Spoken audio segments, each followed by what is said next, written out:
Olá, seja bem-vindo ao Conversas Aleatórias. Será que é normal um bebê dormir 20 horas por dia?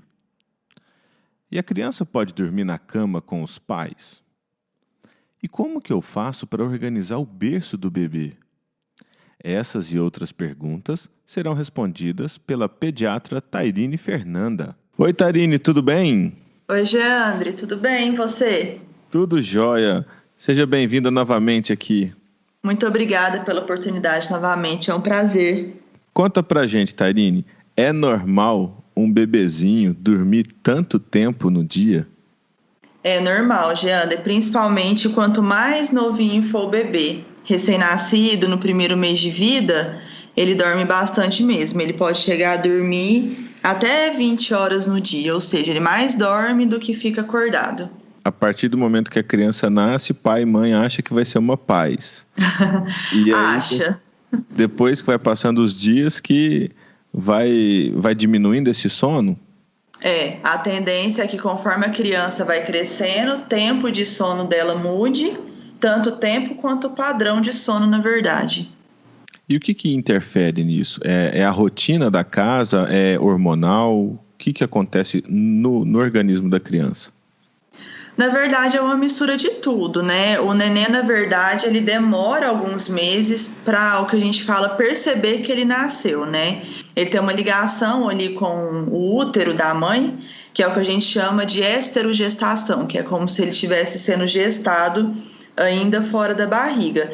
E por conta disso, é como se fosse um tempo de percepção mesmo, né? De adaptação, questão hormonal, sistema nervoso, o amadurecimento mesmo do neném, que vai fazendo com que ele se torne mais desperto, né? A percepção dele com o ambiente.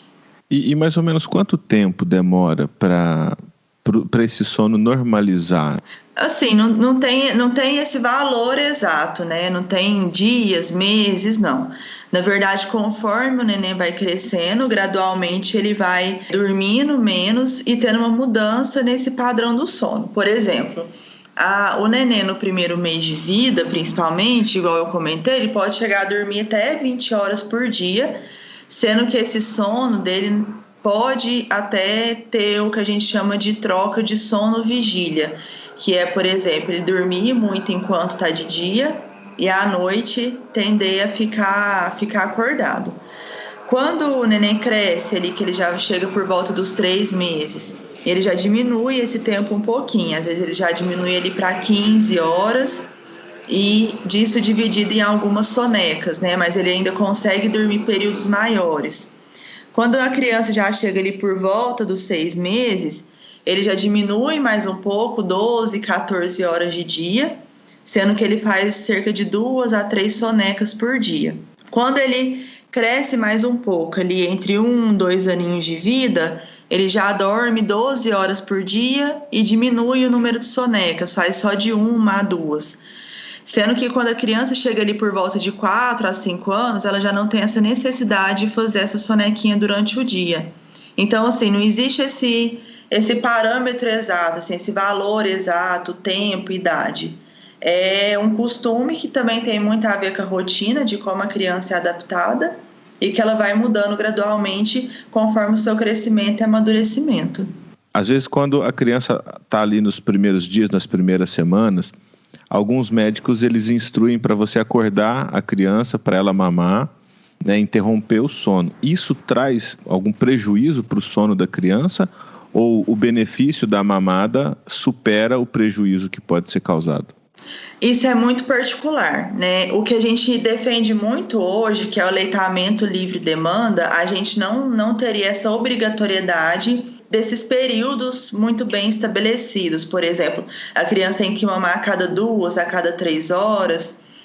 Quando a gente fala de aleitamento livre demanda, a gente não se preocupa com isso, não preocupa com o intervalo, com o tempo que o neném mamou, o quanto ele sugou, por exemplo. Isso não é importante para a gente. O importante é a forma como ele se alimenta, os intervalos que ele pré-define, como isso está influenciando no ganho de peso dele. Só que isso é quando a gente trata de uma criança saudável. Então, por exemplo, uma criança saudável que está crescendo, ganhando peso, indo tudo dentro do esperado, a gente não tem essa obrigatoriedade de acordar ela, né? Então, por exemplo, tem neném que mama 1, 2 vezes à noite, tem neném que nem acorda, tem neném que tem uma necessidade pessoal maior, acorda 3, 4 vezes. Então, isso é particular. A gente não teria obrigatoriedade de acordar o neném.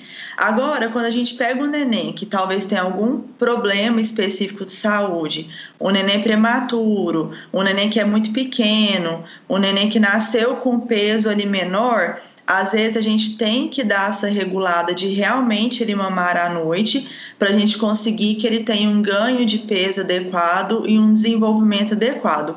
Mas o que vai definir isso é justamente o acompanhamento com o pediatra, que vai pesar, medir, ver como esse neném está desenvolvendo, hidratação, o quanto ele está ingerindo, se está sendo suficiente, tudo isso vai sendo ajustado. Tairine, e dependendo da rotina da casa, às vezes os pais têm um costume mais noturno de ficar acordados até mais tarde, dormir um pouco até mais tarde. Isso às vezes pode influenciar no sono da criança. Como melhorar o processo? Como otimizar o sono da criança? O comportamento ali da casa é muito importante, porque primeiro que sono é aprendizado, né? Eu acho que o sonho de todo pai e mãe era o neném nascer, dormir à noite, todo mundo conseguir dormir e ficar tudo certo, né? Mas a gente sabe que essa não é a realidade. Inclusive, pelo que eu comentei, de às vezes o neném poder trocar o dia pela noite. Então, na verdade, o sono, como todo o resto, ele é aprendizado. A gente tem que ensinar a criança a dormir, e isso já começa com o recém-nascido, né? Desde o primeiro dia de vida a gente já começa esse treinamento. Então, é um treinamento, é aprendizado, né?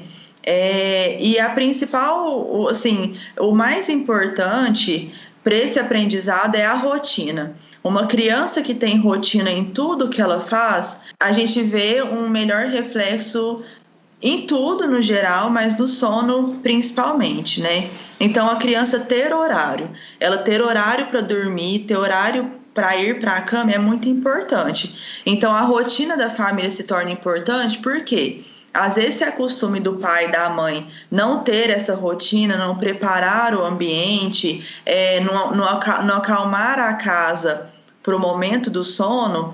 Isso não adianta a gente cobrar da criança, né? Precisa ser dado o exemplo. Então, a primeira coisa é rotina, ter horário, definir horário para ir para a cama. E para que chegue, né, a gente consiga, de certa forma, convencer a criança a isso, a gente tem que ir preparando o ambiente desde um tempo antes. Então, o que eu oriento os pais? Anoiteceu, ou seja, a natureza, né? A gente tem que dormir esse horário. Anoiteceu é o horário da gente dormir. Vamos preparar o ambiente para o sono. Então, não é para ter um ambiente agitado, com música ligada, televisão ligada. Aí já entra até a questão das telas, né? Criança ficar jogando videogame, vendo televisão, mexendo no celular. Isso atrapalha em muito o sono. Então, é preparar o ambiente. Anoiteceu, vamos deixar as luzes mais apagadas. O ideal é que a gente consiga colocar até a luz amarela, poucos pontos acesos, relaxar o ambiente, não deixar a televisão ligada, videogame, celular, fazer atividades relaxantes, por exemplo, ler para a criança maiorzinha que consegue ler, também ler um pouco, colocar uma música relaxante, colocar uma música calma, preparar o banho, a criança tomar o banho, relaxar, para aí sim ela chegar no momento dela dormir, né? Estabelecendo essa rotina, o organismo da criança ele vai acostumando e o ciclo hormonal da criança também se adapta a todo esse processo. Com certeza. Essa questão hormonal ela é muito influenciada pelo sono em vários aspectos. Primeiro, a preparação para o sono. A gente precisa de uma substância no corpo muito importante para regular o sono, que é a melatonina, e ela só é produzida no nosso corpo quando a gente não tem contato com a luminosidade. Então, por isso que a gente orienta, diminuir as luzes, não ter exposição à tela, no quarto, ter cuidado até com pequenas luzes, por exemplo, às vezes tem ar-condicionado, televisão, que fica aquelas luzinhas vermelhas, né, acesa, isso é capaz de influenciar. Então, é importante que a criança ela durma no ambiente mais escuro possível para que a produção de melatonina dela seja adequada e ela consiga ter um sono, o que a gente chama inclusive de sono reparador, que é o sono REM, porque o sono reparador ele é essencial em várias coisas, inclusive hormonais. Por exemplo, a criança, né, ou até o adulto que não dorme bem, ela fica com o corpo estressado, né? Então, a gente tem uma alteração de hormônios do estresse, por exemplo. E isso é extremamente prejudicial ao corpo, né? A gente viver nesse estado de estresse, né? E fora isso, a criança no período da noite produz o hormônio do crescimento. Então é importante a criança dormir bem para ela crescer. Justamente, além disso, ela não está exposta a esses hormônios do estresse, porque ela também pode ter prejuízo no crescimento, desenvolvimento. Fora isso, uma criança que não dorme bem, ela não consegue concentrar, aprender no outro dia, ficar alerta, o que pode atrapalhar, por exemplo, a questão educacional, né, de aprendizado mesmo. E o outro dia, né, a criança, se ela não dormiu bem, muito provavelmente ela não vai ter um aproveitamento adequado do dia posterior. Então, realmente tem uma questão hormonal envolvida nisso. O sono da criança, como você disse, que ele vai diminuindo o período de sono e aumentando o período de vigília e com algumas sonecas, né? Então, essa diminuição, ela vai ser proporcional à qualidade do sono que a criança teve nos primeiros períodos de vida, ou não tem nada a ver? Não, sim, não essa relação direta, né? Na verdade, sim, a criança aprendendo a dormir bem, e tendo essa disciplina, ela vai regulando isso conforme o crescimento dela e ela mesma vai demandando essa necessidade, né? Por exemplo, o corpo vai respondendo. Isso, a criança que dorme bem à noite, ela não vai precisar de passar uma tarde inteira dormindo, por exemplo. Ela vai poder tirar a sonequinha dela ali própria para a idade, de 1 hora, 2 horas, conforme a idade que ela tá, e aquilo vai ser suficiente e restaurador. Diferente de uma criança, por exemplo, que fica vendo televisão até de madrugada, ou é muito comum um adolescente que vira a madrugada jogando no computador, videogame, né?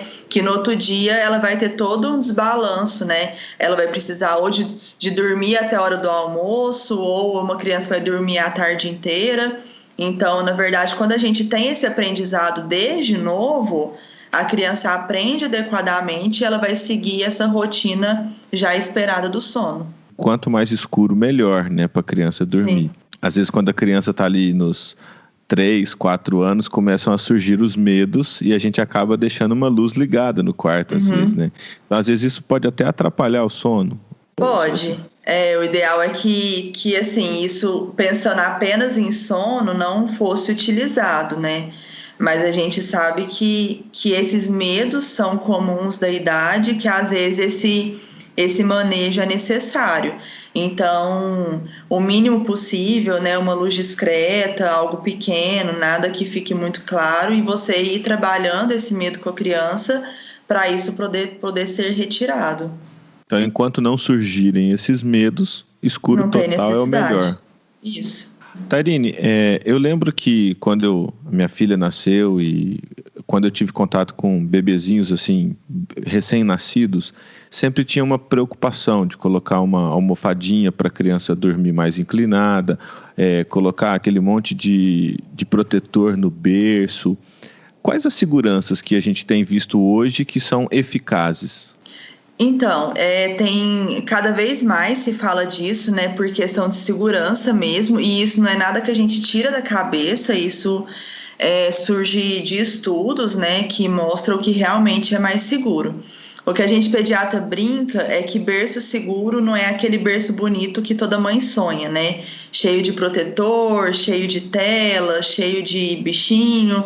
Na verdade, isso para o recém-nascido ele não é nada seguro. Não é o que a gente orienta, né? Quando a gente fala da segurança do recém-nascido, tem alguns pontos importantes. O mais importante, né, que isso é campanha mundial, a posição do bebê dormir, sempre de barriga para cima.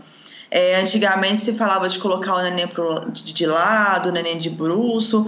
Hoje a gente sabe que a posição mais segura realmente é o bebê para cima, de barriguinha para cima, para evitar o que a gente chama de morte súbita. A morte súbita é o que o próprio nome fala, é uma criança que não tem nada. Aí os pais colocam a criança para dormir e quando chega lá no outro dia no berço, a criança está morta, aparentemente sem motivo nenhum. E o que eles viram que o que mais estava relacionado com essa morte súbita do bebê é a posição que ele dormia. Então, o que foi visto que a posição mais segura é de barriga para cima. Fora isso, o bebê, a gente não pode colocar coisas em volta dele ou sobre ele, né? O neném, ele não tem o desenvolvimento motor e neurológico de que se algo cobrir o rostinho dele, ele vai sufocar, então ele tem que tirar. Isso é só o neném maior, depois dos 6, 7 meses de vida. Antes disso, o neném, por movimentação normal dele, pode, por exemplo, levar um cobertor para cima do rosto dele enquanto ele dorme e ele não ter a maturidade de saber que ele tem que ir lá puxar e tirar aquilo do rosto dele. Então, tudo isso que possa sufocar o neném no berço não é aconselhável. Então, travesseiro, cobertor, bichinho de pelúcia, aqueles grandes protetores da cama, né? Eles não são adequados pelo risco de poder, de alguma forma, ali, sufocar o bebê. Fora isso, em termos de segurança, a gente tem que pensar no berço seguro. Primeira coisa é a distância das grades do berço, que tem que ser o determinado ali em torno de 6 centímetros. Fora isso, a altura regulável, né? Porque no começo você precisa que o bebê esteja mais alto mesmo, e até então não tem perigo, mas tem que ser um berço que você consiga abaixar o colchãozinho dele, porque depois quando o neném conseguir ficar em pé, para não ter o risco de queda do berço. Então, quando a gente pensa no berço, essa seria o mais importante. Outra coisa que a gente sempre orienta e que hoje, na verdade, é uma questão muito polêmica, né? Que existe pediatras que defendem uma visão e pediatras que defendem outra. É a questão da cama compartilhada, né? O que de praxe a gente sempre ouviu falar e aprendeu é sobre o neném não poder dormir na cama com os pais. E realmente isso, até certo ponto, é muito perigoso mesmo, por conta desse sufocamento do neném, né? Ele vai estar ali entre adultos e o adulto, por exemplo, ele pode dormir, rolar sobre a criança, jogar um cobertor sobre ela e isso acabar sendo arriscado. Ou, por exemplo, o neném ter uma queda da cama, né? Então, assim, num primeiro momento, essa seria a primeira orientação. Mas surgiu muito pessoal, assim, dessa questão humanizada que defende a importância da cama compartilhada, né? Sobre a questão do afeto, de estar próximo dos pais. E que isso, assim, agora eu vou dar a minha opinião, né? Pediatra Tairine, o que é a minha opinião? A minha opinião é que se for opção do casal, porque tem que ser um acordo entre os dois, para que não haja inclusive prejuízo do relacionamento entre homem e mulher, que é algo que tem que ser mantido apesar do nascimento de um bebê. Ele chegou acima de tudo. Na verdade, o bebê só está ali porque existe o relacionamento homem-mulher e esse relacionamento homem-mulher não pode se perder pela chegada de uma criança. Que se for uma opção do casal fazer a cama compartilhada, que ela seja feita de uma forma segura. O que seria essa forma segura? Existem hoje como se fosse pequenos berços que você acopla na cama dos pais. A criança ela não dorme ali no meio do adulto, né? Todo mundo junto. Na verdade, você acopla pequenas caminhas, bercinhos, que eles têm a proteção para a criança não cair, mas que ela fica ali como se fosse encostada na cama dos pais, eles conseguem dormir juntos. Então essa, por exemplo, seria uma forma de fazer a cama compartilhada. E a questão do bebê dormir no carrinho? Tem algum risco? É seguro? Não tem. Na verdade, assim, quando a gente fala da questão da cama compartilhada, se ela não puder ser feita de uma forma segura, a gente até aconselha que aquela mãe que sinta essa necessidade de levar o bebê para o quarto por insegurança, por praticidade, por qualquer motivo que seja, ou porque não tem outro quarto em casa, por exemplo. Não tem problema nenhum. Na verdade, esses assuntos, eles abrem vários braços, né? Porque aí a gente já tem que pensar sobre deixar o bebê no quarto, a importância, às vezes, dele ter o quarto dele, a importância de preservar a privacidade do casal, porque é uma coisa, por exemplo, que a gente sempre defende, é que independente da idade, pode ser um bebê de 1 dia de vida, por exemplo, não haja relação sexual no mesmo ambiente. A criança pode estar no sono mais profundo, ela pode ser novinha, ela pode não entender aquilo. A gente defende que isso não aconteça, né? Isso é considerado crime, né? Crime de abuso sexual. Sim, assim, as pessoas... Sim, isso é muito profundo, essa questão de dormir, e tanto é que isso é muito discutível, porque isso vai muito da visão do que o pediatra tem, da linha que ele segue, né? Então, tem vários pontos de vista, mas o que a gente sabe, por exemplo... é que mesmo a criança em sono profundo, ela consegue perceber o que está acontecendo, e a criança, ela não sabe metabolizar aquilo, ela não sabe o que está acontecendo. Por exemplo, é muito comum a criança ver a relação, né, do pai com a mãe, e muitas vezes essa relação ela é vista como morte. Por exemplo, é comum ela associar o pai estar tentando matar a mãe, o pai estar... fazendo uma violência com a mãe. Então muitas vezes é dessa forma que a criança metaboliza isso na cabecinha dela, né? Então, em hipótese alguma, isso pode acontecer. Tairine, mais uma vez, muito obrigado por todas essas informações, mais uma aula aqui para o Conversas Aleatórias. E você, mamãe, que está nos ouvindo, continue com a gente, acompanhando os próximos episódios, que em breve a doutora Tairine está aqui de novo. Tchau, tchau, Tairine. Tchau, Geandre. Mais uma vez, muito obrigado pela oportunidade, viu?